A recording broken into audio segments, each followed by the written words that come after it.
talking about the introduction into the O2R today.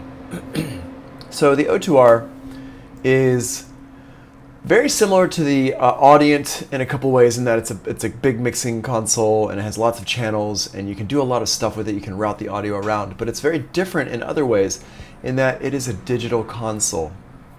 So because it is a digital console, it has a lot more flexible routing capabilities. Really what you have to think about the O2R is like a computer that you're bringing the audio into, and then when it's inside the computer, it can move that audio around in different ways and then put it back out into the world, coming out of different outputs and stuff like that. So once you get the audio into your computer, you can do all sorts of different stuff with it. It doesn't have to go to the same, like come in channel 1, go out channel 1. It can come in channel 1, come into input 1 and go to channel 5, go out of channel 5, come back into channel 16, whatever you want to do with it. You can really do so much.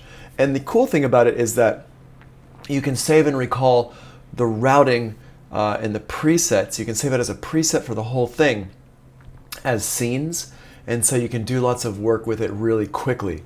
It also has onboard effects like reverbs and delays, and then you can also save presets for those onboard effects.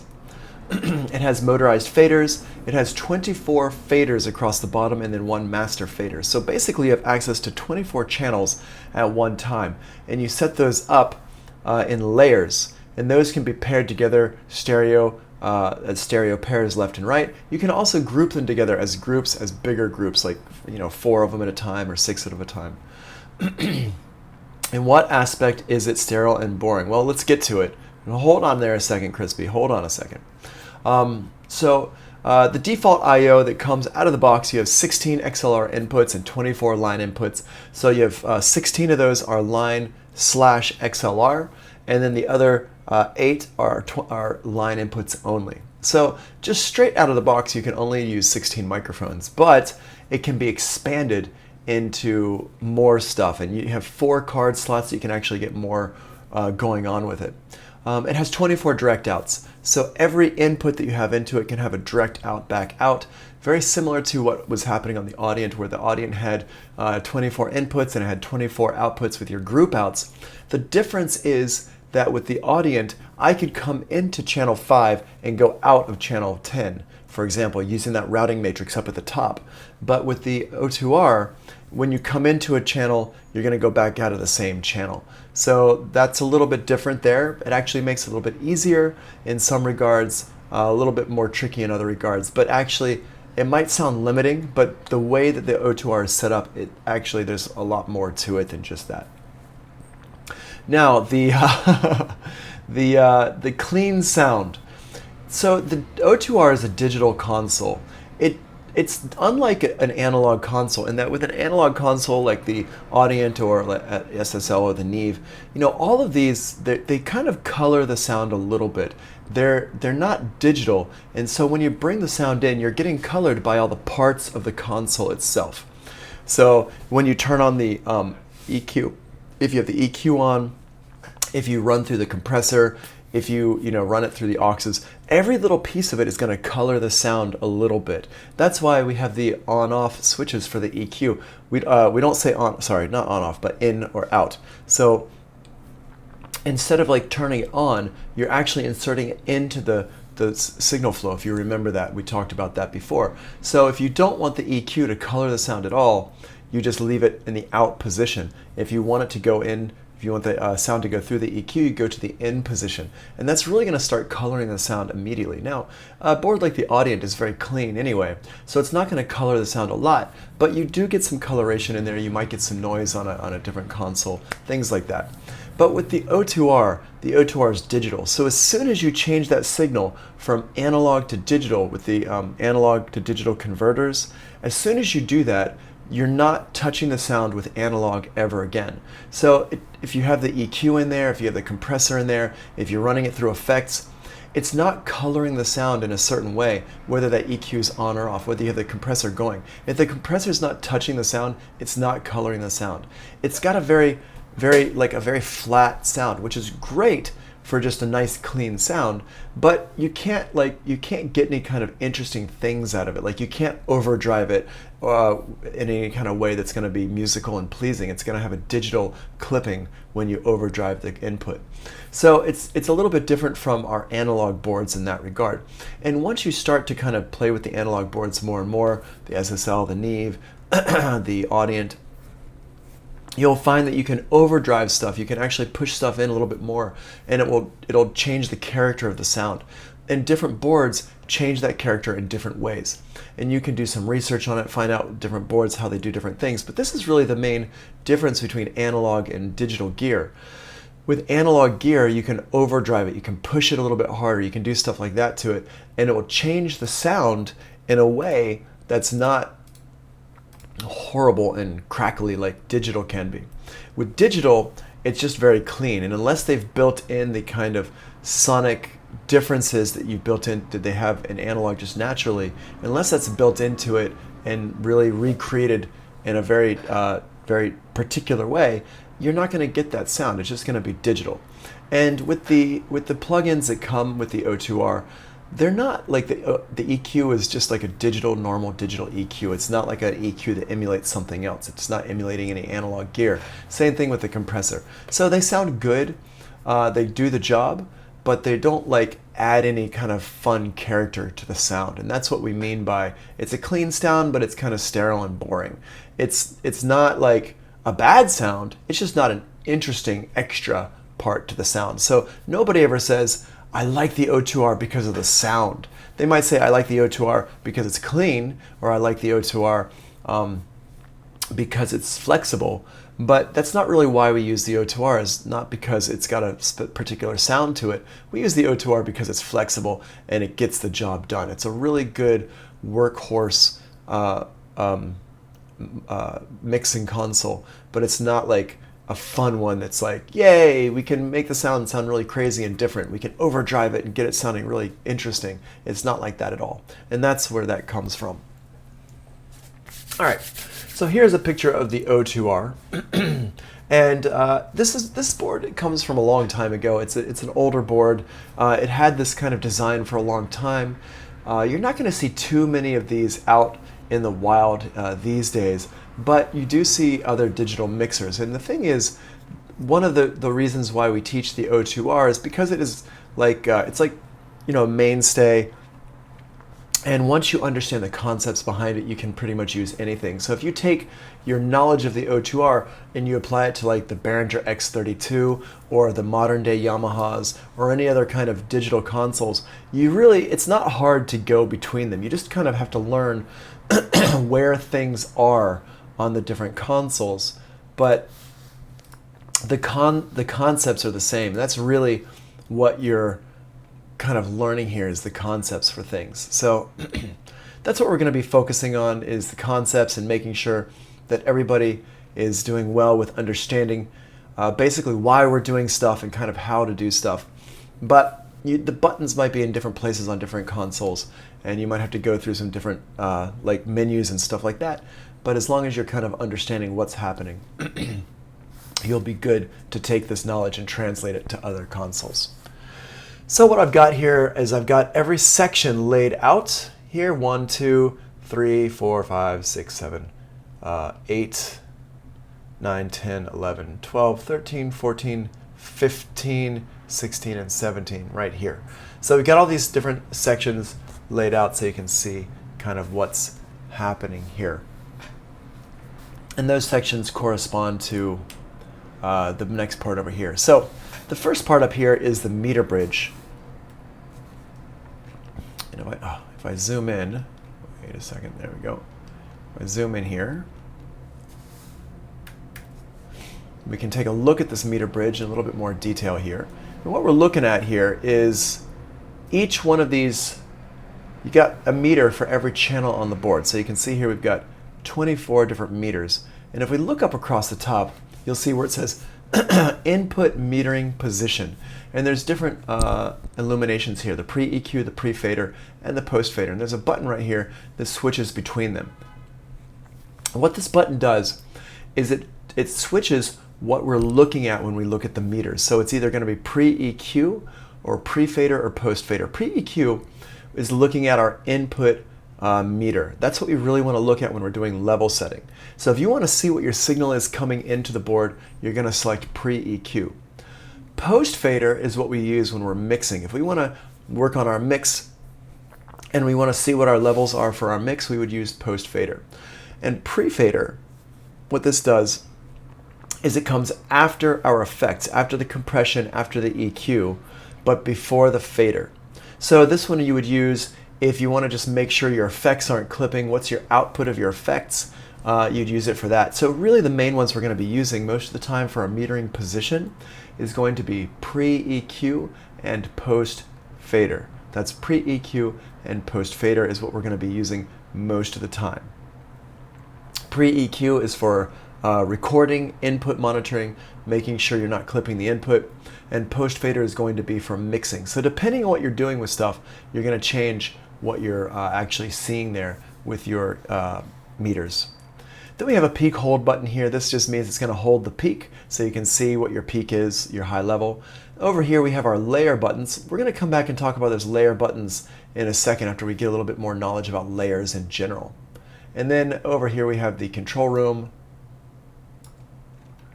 button, which flips the stereo meter here between our main output meter and our control room levels. Really, you're going to want to see just the main output stereo output level more than the control room level. And then over here on the right hand side we have our buses. There are 8 buses on the O2R and we can see meters for each of those 8 buses. This is used for things like subgroup mixing and stuff like that. And again, you have pre-EQ, pre-fader, and post-fader for these 8 bus meters. Now, after this, right below it, we have number 2 here, and number 2 is our input pod. This input pod here, it's an AD conversion input pod section. And you can see here, we have, like we mentioned before, we have 16 XLR inputs here. So 1 through 16 right over here. And then over here we have 17 through 24 right here. And you're going to see these look a little bit different, and I'm going to explain why they look different here. The reason why is because these here are XLR inputs or line inputs. And so because they have an XLR, you have a phantom power for each one. So this is our phantom power right here, this 48 volt one right here. You can turn that on for each channel individually. If you turn it on, you can use a condenser mic there.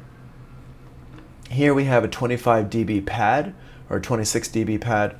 This pad just basically cuts the level down, so if you're recording really loud things like snare drums or loud guitars, stuff like that, then you've got this here. You can push that button in, so it'll basically lower the input volume so you're not going to break the inputs or stuff like that. Here we have our preamp gain. So if you need to boost the gain here for the microphone, you can do that right here. We've got a preamp gain right here. The preamps on the O2R are very clean, they're very solid, they do the job really well, so you can get like low-level microphones and bring them in. And then for each of these 16 channels here, you have an insert that you can use, and you push that insert on or off to put the insert, like a compressor or an EQ, some kind of outboard gear, into the signal there. It works the same way as the Audient. In that if you want to use a compressor in your signal, you can go ahead and push the button on right there. Actually, I just realized I do not need my headphones on because I'm not listening to any music. All right. Then we have 17 through 24. 17 through 24 are line levels only, so this is where you would plug in keyboards and stuff like that in there. They're not, these gain here are not exactly a preamp. It does look the same as over here, but it's not really a microphone preamp because they're not mic inputs. They're only quarter-inch inputs, not XLR inputs here. And they're set up like kind of in stereo pairs. So 17 and 18, 19, 20, 21, 22, 23, 24 are like this. Even though they are all individual, you do not have to use them as stereo pairs. They are set up kind of like that here to read it out, but just mostly that's just to save space. All right. Now this is where the analog to digital conversion happens, and we have a diagram about this a little bit later, but I just want to mention that the analog to digital conversion happens after the insert. So the signal will go through the insert first. It stays in the analog world, and then after the insert, it turns into digital. So it's going through the analog world first and then comes in and becomes digital. And you'll also notice that 17 through 24 do not have inserts in them. You cannot use inserts for these last 8 channels here. No inserts on these. All right, let's go over here and look to the right. And up top, what we're going to see is our talkback level. So you want to make sure if you're talking back to the person in the studio, which you're probably going to be most of the time, you want to make sure this is turned up. I usually turn up to about 12 o'clock or 1 o'clock. Obviously, you have to set that level. And then this is your microphone right here. So this is where the microphone happens. There's not like a kind of a stick mic in there like we have in the audience. There's just this microphone built into the board, and you turn that level up to be able to talk, and there's a button you push to talk to the person in the studio. Here we have a studio level and then headphone level. If you're using headphones out of this jack right here, then you're going to use that headphone level. And if you're sending signal to your studio for your musicians, then you got to make sure you turn up that level right there. And just kind of keep it up during the session. Down here we have our monitor section here. And one other thing we're going to notice here, you can see over here, if you look over here on the left and B over here, you can see these like set up like diamond, these squares on their sides that look like diamonds. And here, number 3, there's one right up there up top. And then other buttons here that are just regular squares. Well, a little thing about this is that these diamond-shaped squares, the ones on their sides, these basically change what you're seeing in your monitor right here in the middle of the board. So this here monitor in the middle of the board, it's going to show us different pages depending on what section we want to look at. And the way you tell it which section you want to look at is by hitting this display button in each section. So what that means is that if I hit this display button in my monitor section, now on my screen, I'm going to be looking at monitor stuff to do with our speakers and things like that. So we've got a couple of sections here in the monitor section. We've got the studio section and we have the control room section. The studio is what your musicians are listening to, and this control room is what you're listening to. The studio here, what we're doing here is we're setting it for what it's going to send to the studio. Basically, this is our source of what we're sending to the studio. And we have some options here. We have control room, we've got stereo out, we've got the aux, and we've got the aux 7 and aux 8. The O2R is cursed. Nah, the O2R is fun. I love the O2R. So here, the control room is if we want the people in the studio to be hearing what we're hearing from our control room, we can put that control room button. If we want them to be hearing the mix that we're bouncing down, we can push the stereo button. The control room and the stereo button are generally going to be the same. Then aux 7 and 8, you can set these up for various things, whatever you want to have going through the aux 7 and 8. But in this case, this would be like a headphone mix. So by default, the O2R is set up to be a headphone mix. Aux 7 and 8 are your headphone mixes. So we can have 2 different headphone mixes just straight out of the box. If you want to set up other headphone mixes, you have 8 auxes that we can use. Here's our solo clear button. What happens here is if you have any tracks soloed, this button will light up here. And if you want to just clear all your solos real quick, you can just hit that clear button. It's just so when you're working fast, you don't have to go searching for whatever track might be soloed. You can just hit that clear button and you're good to go. Next, we have the control room. This is what we are listening to as the engineer. And you have a couple of different options here. We have more options for the control room than what we have for the studio. You're going to see here it says 2-track A1 and A2 and 2-track D1, D2, and D3. Now we're going to come back and talk about that a little bit later on in the class, but basically you have 2 analog stereo outs and you have 3 digital stereo outs. So you could record 5 different stereo bounces at the same time. Now that might sound a lot like pretty excessive, and it probably is these days, but remember this board comes from the 90s, and in the 90s when you're recording to a 2-track recorder, we didn't have an easy way to copy the audio and stuff. Like computers were not really being used much for audio manipulation yet. There were some things out there, but it wasn't the mainstay as it is today. So in order to make a copy of your track, basically you'd have to hit play on one tape and hit record on another tape and copy it in real time. You couldn't just hold Option and drag the file and it makes a copy of it for you like you can today. So it made a lot of sense to record multiple 2 tracks at the same time, so you'd make multiple copies just at once when you're doing the main bounce out in the very beginning. And that's what kind of all this stuff is for. So this one has, you could connect 2 analog 2 tracks to it or 3 digital 2 tracks to it. Like I said, these days, probably you're just going to use one of the analog or digital ones, not all of them, not multiple ones, you're just going to use one. Then we have the stereo button here. This is so you can listen to whatever's going to the stereo out, which is what you're mostly going to have pushed. I would say 90% of the time, you're going to have the stereo button right here illuminated. Then you have assignment 1 and assignment 2. These assignment buttons can be assigned to anything you want, but most of the time, and the way we have it set up at SAE, we're going to have it mirroring what's happening with aux 7 and 8 here, so we can see, so we can hear what we're doing for our studio if they're doing a headphone mix. So the way we have it set up at SAE in New York is we have it set for assignment 1 and assignment 2. It's just going to go ahead and be aux 7 and 8, so you can do a headphone mix really quickly. Then we have down here surround sound area, bus, and slot, depending on how your surround sound setup is going. But we don't have any surround sound set up in our SAE O2R, so you're never going to push any of these buttons. And then you have the same thing here, the surround sound monitor level. You're not going to touch that at SAE New York because we don't have any surround sound set up in the O2R room. Our surround sound is set up in a different room. Then we have down here our control room level right here. The control room level is what the level is in the control room. So if you turn that knob right there, you're not affecting the stereo output. So if you're making a 2-track bounce, if you're recording out your song for somebody else to listen to, you can change the level in the control room and it's not going to affect anything else. It just changes that level on that control room. Then we have the dimmer and the talkback. Again, these do not affect our stereo bounce. The dimmer just turns the level down immediately, so you can basically still be hearing the signal but talking over it. And then the talkback mic, this is what you would use when you're using the talkback microphone up here. It dims the signal and then it allows you to be heard in the studio room. So that is our monitor section.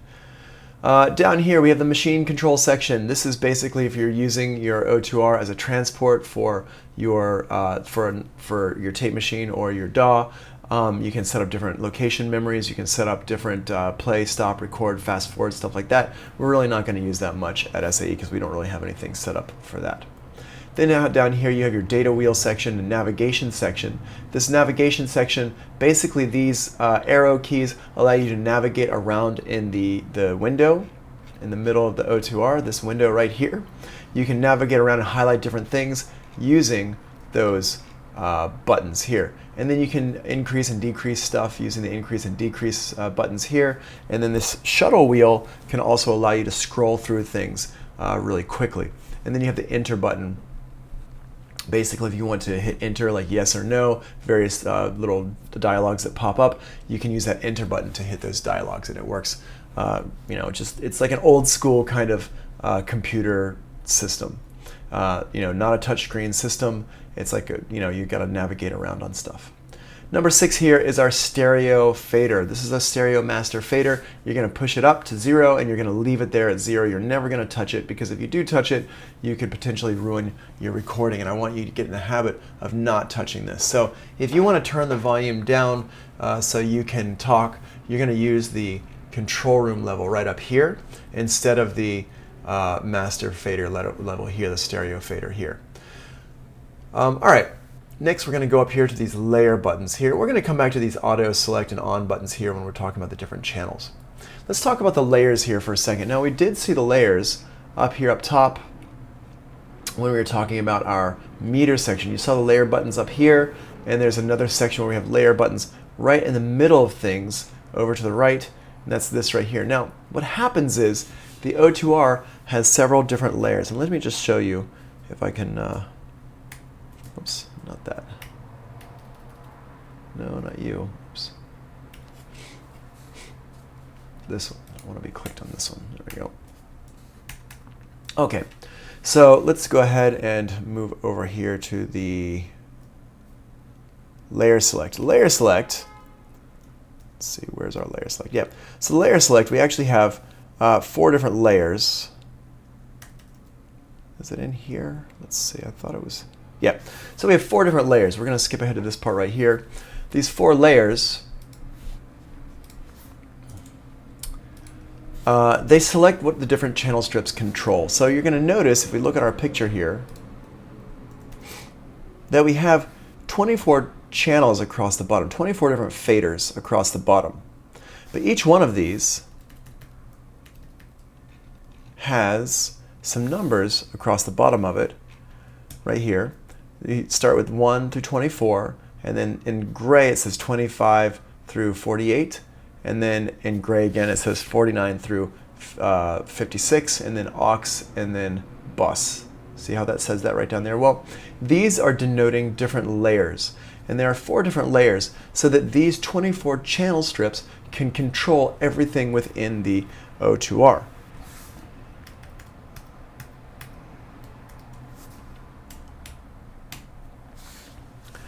So layer 1 through 24 controls channels 21 through 24. Layer 25 through 48 controls channels 25 through 48. So far, so good. That makes sense. 1 through 24 just controls channels 1 through 24. 25 through 48 controls channels 25 through 48. Then you have what they call a master layer. That master layer controls a couple of different things. It controls channels 49 through 56. It controls your aux masters, which you're probably not ever going to touch.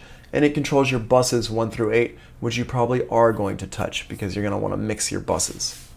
Then we have the final layer is called remote, and this remote layer allows your faders to control the channels on your DAW. So if you're using the O2R to control your Pro Tools or your Ableton or Logic or whatever, your faders can control those. So the way this works is this layer button here selects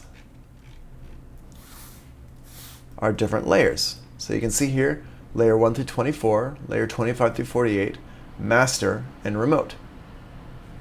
It goes in a counterclockwise circle like this: 1 through 24, 25 through 48, master, and remote.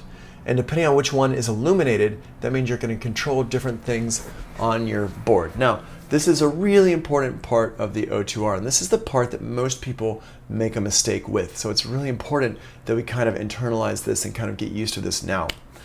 Whenever you're using the O2R, you have to check a couple things, because what happens is this section up here, which is your selected channel section, this section controls different stuff for your selected channel. Whatever channel you have selected, it's going to control your dynamics, like your compressor or your gate, or you can also control your EQ for that channel. Every channel has a compressor and a gate and an EQ. Well, what we have to do in order to control the right channel is you first have to hit your layer select button, and then you hit the channel select button. So 1 through 24, 25 through 48, master and remote are your different layer selects, and then you have your different channels for each layer. So if I want to control channel 10, well, channel 10 is in layer 1 through 24. So I make sure I hit 1 through 24, so it goes to that layer, and then I go over to channel 10, which is right here, number 10, and I hit the select button for that channel. And that means I'm now controlling channel 10. But if I were to hit layer 25 through 48 or master layer, if I hit 25 through 48, well, now channel 10 is controlling channel 34. This number 10 here, fader, is controlling channel 34. You can see the 34 is down here in gray. The reason why it's controlling channel 34 is because this is on the layer that says 25 through 48 right here. 25 through 48 is what we're controlling there. So that's what we have to be careful with. So the layer button matters and the channel select button matters. All right. If you want to control your master layer, then your master layer here is got a few different things. Like I pointed out before, if we look down here, it's got channel 49 through 56. So it's got some channels there, but then it also has aux 1 through 8, which are our aux masters. Remember those knobs on the audient for our auxes on the upper right hand corner of the master section? Well, that's what the same thing as these do. You make sure your aux masters are turned up in order to use your aux sends. By default, they're turned up, so you don't have to worry about it. Then we have our buses here. If we want to subgroup mix stuff, like if I want to take all my drums and send them to 2 buses, we can do that. and we can pair these buses together and move the faders around up and down, so we can basically have control over our bus levels. That's all done from our master layer. It might sound a little bit confusing right now, but when we start working on this a lot more, it'll be less confusing. You'll get used to it. And basically the remote section here is if you want to use the O2R as a remote control console for Pro Tools or Logic or something like that. I don't really use it that much like this, and it's something you're going to learn about more in Mod 3. You start to really use this a lot in Mod 3 for that kind of stuff.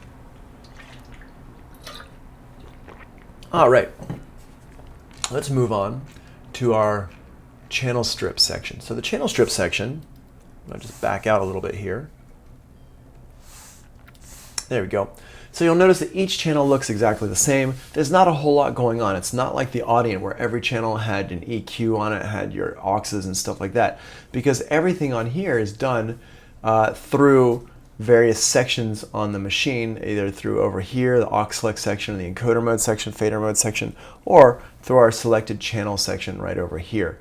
So basically what you're going to do is you're going to select a fader that you're going to control with your channel select control section here. So what this means is I've got on each one, I've got a motorized fader. These faders move. I've got an encoder knob. This encoder knob can do a couple of different things. I have an auto button if I want to record automation. I have a select button so I can select the channel. I have a solo button so I can solo the channel. And I have an on-off button so I can basically mute that channel or keep it going. So the encoder knob, we can actually do a couple things with it. We can control the aux or the pan. If you want to pan it left and right, or you want to send it to the aux, you can use that for that. And there's a section where we can change what that's doing. The faders also can do two different things. The faders can be a fader, like a normal level fader, or it can be a aux send amount fader. So there's that as well. Really, that's about it to it. I know I don't know if it looks confusing to you or not. To me, it kind of did at first, but really it's the same thing. It's just you select which channel you want to mess with, and then you mess with that channel. You kind of like control different things on the channel up here in this area up here, in which we're going to come back to. Let's go over here to number 9. Number 9 up here is this display access, and this basically changes what we're looking at on the screen here for various other things that do not correspond to a certain section on the O2R. So we can mess with our automation stuff, we can mess for our setup, our utilities. This is basically like a big, global section here. Excuse me, sneezing. We have our MIDI here, we have our remote, meter, view, pair, group, input patch, output patch. All these things here all correspond to what we want to control on the main screen here. And we're going to talk about this main screen in just a minute so I can show you more stuff with that screen. Then we have our aux select section, number 10 here. We have aux 1, 2, 3, 4, 5, 6, 7, 8. Now, the auxes, the way the aux sends work on here is we can use, these kind of all correspond together. These 3, 10, 11, and 12, they all kind of work together. So our auxes, basically what you're going to do is you're going to select an aux that you're going to control with these different setups here. So basically if I have layer 1 through 24 selected, each one of these is going to be channels 1 through 24. And then these encoder knobs across the top or the faders across the bottom can represent our aux send amount for the aux that is selected right here. So down here where it says fader mode in number 12, this one here where it says fader mode, this controls what our fader is doing. It's either controlling the fader or it's controlling the aux. So the fader is the normal default state. If you want to control the levels that you're working on your mix, you're going to use fader mode. But let's say I want to send something to my reverb. Let's say my reverb is set up through aux number 1. Well, what I can do is I can change the fader mode to say aux. Now each of my faders is going to be an aux send level for aux number 1. So they're all going to come down like this, and they're all going to reflect my level for aux 1. So I say, okay, I want my channel 1, channel 5, and channel 10 to be aux 1. So I would turn up channel 1, channel 5, and channel 10, the fader, and it would send that signal out to my aux for more reverb or less reverb or something like that. Alternatively, we can use our encoders, these knobs across the top here, to control our aux send amount. Same thing, I would select whichever aux I want to send stuff to, and so all the encoders would go to that aux, and then I make sure I push the aux button here, so they're all set up for the aux, and then I can just turn the encoder knob and it will send a signal to my aux send. I tend to like using fader mode more than aux mode just so I can see my levels really quickly about how much is sending where. I use the encoders for my pan mostly. I do not use them for the aux sends very much. And then for your encoder modes, you also have 2 assigned buttons that you can assign for different things. If you wanted to assign it to control your reverb amount or the reverb depth or something like that, the size of your room, you could do that. You could have it control your speed of your delay or something like that. You can assign them for different things in here. So this part here does tend to be a little bit tricky for people. Some people can wrap their head around it really quick. Other people have a little bit of a harder time kind of dealing with it because it's really conceptual and you're having to think kind of, even though you're using hardware, you're kind of thinking about what you're doing a little bit more. Whereas with the Audient, everything is right in front of you. So it's all right in front of you and you can see exactly what you're doing with each and every channel. Whereas on here, it's a little bit more in your mind conceptualizing what are you doing. This is what I call like menu diving. You have to keep it in your head. You have to look through your menus. You have to dive through menus. I'm not a huge fan of menu diving, but with the O2R, it's actually pretty easy because there are buttons to show you where you are. You just have to kind of pay attention to those buttons. With the O2R and the Audient, but mostly with the O2R, you really have to pay attention to what button is lit up on your board, because that shows you exactly where you are with things. Okay, let's continue on to the effects plugins section, number 13 here. 13 shows you what you're dealing with, your internal effects, any kind of plugins or channel inserts. Internal effects would be like reverbs, delays, choruses, things like that. Channel inserts would be, some of those other similar things, but probably not reverbs and delays. You have 4 internal effects here. You have 4, 1, 2, 3, and 4, and you can select which one you're looking at here. You can also have plugins. For example, you can buy some systems where you can get waves into your O2R, waves plugins into those. And so you can add extra plugins into the O2R. The way that it works is a little bit convoluted and expensive and weird. It's not something that I've ever done myself, but you can do it with an extra cost. But your things like your reverb, if you want to change the size of your reverb or the preset for your reverb, you would go over here to like number 1, for example, internal effects number 1. Make sure you hit the display button, and now it's going to show you what's happening with your reverb number 1 reverb there. Where it's going to show you that is right here on the screen. This screen is not a touch screen. You can't touch it and do anything with it, not with the O2R. With some of the more modern boards, they are touch screens. So depending on what console you actually have, this is either a touch screen or it's not a touch screen. Like I just said, more of the modern boards tend to be touch screens, and more of the other ones tend not to be touch screens. This here is a contrast knob here, so you can change the contrast on the screen there. It just makes it a little bit easier to see. Down here, across the bottom, now you can kind of see in this picture here, we've got different pages here in the screen. These F buttons here correspond to the different pages across the bottom. So if we want to see these different tabs, you can hit F1, F2, F3. It just allows you to put more stuff on the screen and switch between it. Then you also have your page left and right, which goes to more tabs, even more tabs.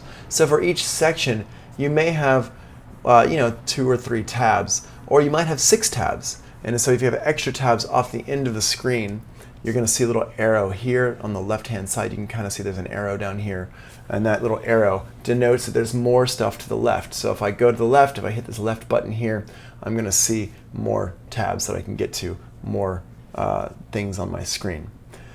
Down here, You can go up and down through lines on the screen, so it's navigation stuff. And right over here, these knobs down here at the bottom, these knobs basically allow you to control stuff on your screen. You're going to see little boxes around things on the screen there to kind of denote what you're controlling with these 4 knobs right here. All right. Getting towards the end here, last but not least, also, that doesn't really work. We have our selected channel section. Now the selected channel section it's basically controlling parameters for each selected channel, not multiple channels at the same time.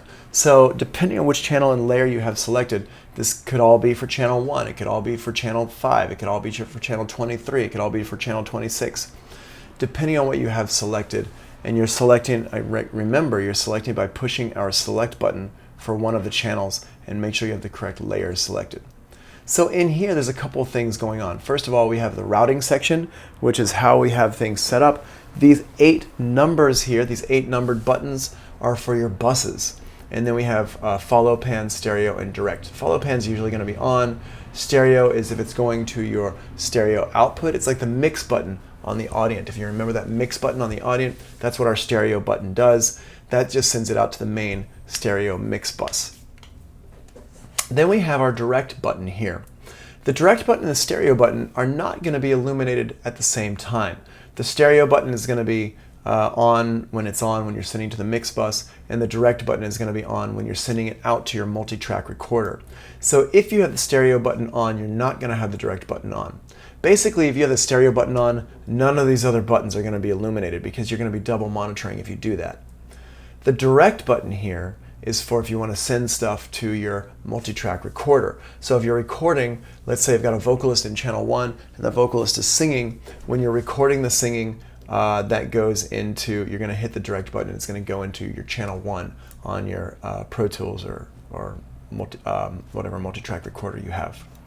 And you can see that by hitting the display button. You can see what all your routing is doing on there. Over here you have display access, phase insert, delay, stuff like that. This is not a delay like an echo. This is a delay like a very short delay for just adjusting timing, correction, stuff like that. And then you can also flip the phase on the track, so it flips the phase for that channel if you're getting phasing issues. Over here you have your pan and surround section. And that's what this little joystick is for. This is a little joystick in here that you can move around to different sections that can change your surround sound panning for that channel. Again, we're not going to use that at SAE because we do not have it set up for surround sound at SAE. But you can also adjust your panning for the channel left and right. You can have it be just left, just right, or you can have it be kind of in both. And you can use this little encoder knob to change that as well. You can link them together, and you can see if you've got like an effect turn on, stuff like that. So I don't really use this too much for things. I actually just use the encoders across each of my channels. So really this stuff here, you don't have to use it from this section. You can use it from this section if you want to, but you don't have to do it. Down here, the dynamics and the equalizer sections. These you're probably going to be using more often than the pan surround section. The dynamics are your compressor and your gate, and you can turn it on by pushing the button here, and then you can flip back and forth to what you're controlling by pushing this button right here. And you can see it says gate up top and comp on the bottom. Well, basically what that means is if your bottom light is turned on, these knobs are controlling your compressor settings. So threshold, ratio, attack, release, and gain. Whereas if the top light is on, it's going to be your gate settings, which is threshold, range, attack, decay, and hold, different parameters. But it's all right here. It's pretty easy to use. And then also the other thing is that when you do turn on your comp or your gate, you're going to see it in the screen over here. So the screen will immediately start showing you what your compressor and your gate are doing. And then finally, in this section, we have the equalizer here, and it's a 4-part EQ. And the low part can be either a shelf or a cut, like a filter. And then these middle ones here are fully parametric. And all these, even the low cut and the high, I mean the shelf has a Q, so they're also fully parametric. The EQ is on by default, so as soon as you put something in there, the EQ is just on automatically, and you can adjust the levels on the EQ to mess around with that EQ. And we have two knobs here for each band. We have the frequency knob, which doubles. You can push it in, you can push it down, and that will double as the Q knob, and then you have the gain knob right here. And this one's also a little bit confusing because you have to make sure when you grab that, the word frequency is right beneath it. So oftentimes you might grab it and turn it and thinking you're changing the frequency, but you're not, you're changing the Q. So just make sure you pay attention to which one is illuminated here, and it does show you down here what's going on with that section. All right. Finally, we have the user-defined keys, which you can set up for different things. There's 16 of those. And then over here, we have the scene memory, and this is where we can recall or save presets into the O2R. When you're zeroing out the board, the O2R is super easy to zero out. You just navigate to scene memory 00, and you hit recall. It's going to ask you, are you sure you want to recall it? You just say yes, and it goes, everything goes all at once, and it comes back to 0, which is really nice. It's really, really nice there. All right, that is the overview of the O2R. Let's do this. Let's take a 5-minute break, just a real quick little break. Let's come back at 10:40, and we're going to continue talking about the O2R. How about that? Cool. All right.